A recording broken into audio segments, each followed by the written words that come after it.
नमस्कार। हमारे चैनल व्रत पौराणिक और ऐतिहासिक कथाओं में आपका स्वागत है, जिसमें हम अलग अलग तरह की व्रत कथाएं, पौराणिक कथाएं और ऐतिहासिक कथाओं की वीडियो अपलोड करते हैं।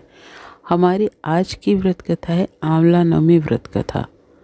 आंवला नवमी कब है और क्यों कहते हैं इसे आंवला नवमी के साथ साथ अक्षय नवमी और जगदात्री पूजा। कार्तिक मास के शुक्ल पक्ष की नवमी तिथि को आंवला नवमी का पर्व मनाया जाता है। इसे अक्षय नवमी भी कहते हैं। मान्यताओं के अनुसार कार्तिक मास के शुक्ल पक्ष की नवमी तिथि से लेकर पूर्णिमा तिथि तक भगवान विष्णु आंवला के वृक्ष में निवास करते हैं। इसलिए आंवला नवमी के दिन आंवला के वृक्ष की पूजा अर्चना की जाती है, जिससे आरोग्य, सुख, शांति और अखंड सौभाग्य की प्राप्ति होती है। अक्षय नवमी अर्थात आंवला नवमी का शास्त्र में वही महत्व बताया गया है जो बैसाख मास की तृतीया यानी अक्षय तृतीया का महत्व है। आंवला नवमी को कुसमांडा नवमी और जगदात्री पूजा के नाम से भी जाना जाता है। शास्त्रों में बताया गया है कि आंवला नवमी के दिन किया गया पुण्य कार्य कभी खत्म नहीं होता।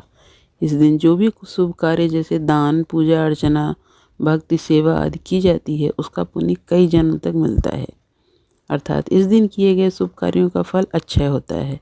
इसलिए इस तिथि को अक्षय नवमी के नाम से भी जाना जाता है।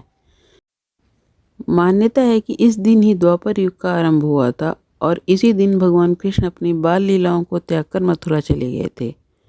आंवला भगवान विष्णु को अत्यंत प्रिय फल है और आंवले के वृक्ष में सभी देवी देवता निवास करते हैं। इसलिए इस वृक्ष की पूजा अर्चना की जाती है। आंवला नवमी 21 नवंबर सुबह 3:16 से प्रारंभ होकर 22 नवंबर रात 1:08 पर समाप्त हो रही है। ऐसे में उदया तिथि को मानते हुए 21 नवंबर मंगलवार को आंवला नवमी का पर्व मनाया जाएगा।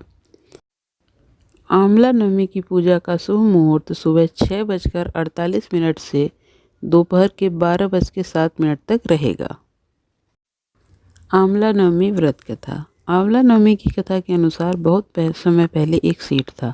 वह हर साल आंवला नवमी के दिन ब्राह्मणों को आंवले के पेड़ के नीचे बैठाकर भोजन कराता था। इसके साथ ही सोना चांदी आदि भेंट में देता था। लेकिन यह सब चीज़ें सेठ के बेटों को बिल्कुल भी अच्छी नहीं लगती थी। ऐसे में वो अपने पिता से खूब झगड़ते थे। इन सब चीज़ों से तंग आकर सेठ ने घर छोड़ दिया और दूसरे गाँव में जाकर बस गए। इसके साथ ही जीवन यापन के लिए एक छोटी सी दुकान रख ली। इसके साथ ही उस दुकान के आगे एक आंवले का पेड़ लगाया। भगवान की कृपा इतनी हुई कि दुकान खूब चलने लगी। इसके साथ ही उसने अपने नियम को न तोड़ते हुए हर साल आंवला नवमी के दिन विधिवत पूजा करने के साथ ब्राह्मणों को भोजन कराकर दान देता था। वहीं दूसरी ओर सेठ के पुत्रों का व्यापार ठप हो गया। ऐसे में सेठ के बेटों को समझ आने लगा कि वो अपने पिता के भाग्य से ही खाते थे। अपनी गलती समझकर वे अपने पिता के पास गए और अपनी गलती की माफ़ी मांगने लगे। फिर पिता के कहने पर उन्होंने भी आंवले के पेड़ की पूजा करनी शुरू की और दान करने लगे। इसके प्रभाव से सेठ के बेटों के घर पहले की तरह खुशहाली आ गई और सुख समृद्धि के साथ रहने लगे। हमारा यह वीडियो आपको कैसा लगा हमें कमेंट करके ज़रूर बताएं और अगर आपको यह वीडियो पसंद आया हो तो इसे लाइक करें और ज़्यादा से ज़्यादा शेयर करें। धन्यवाद।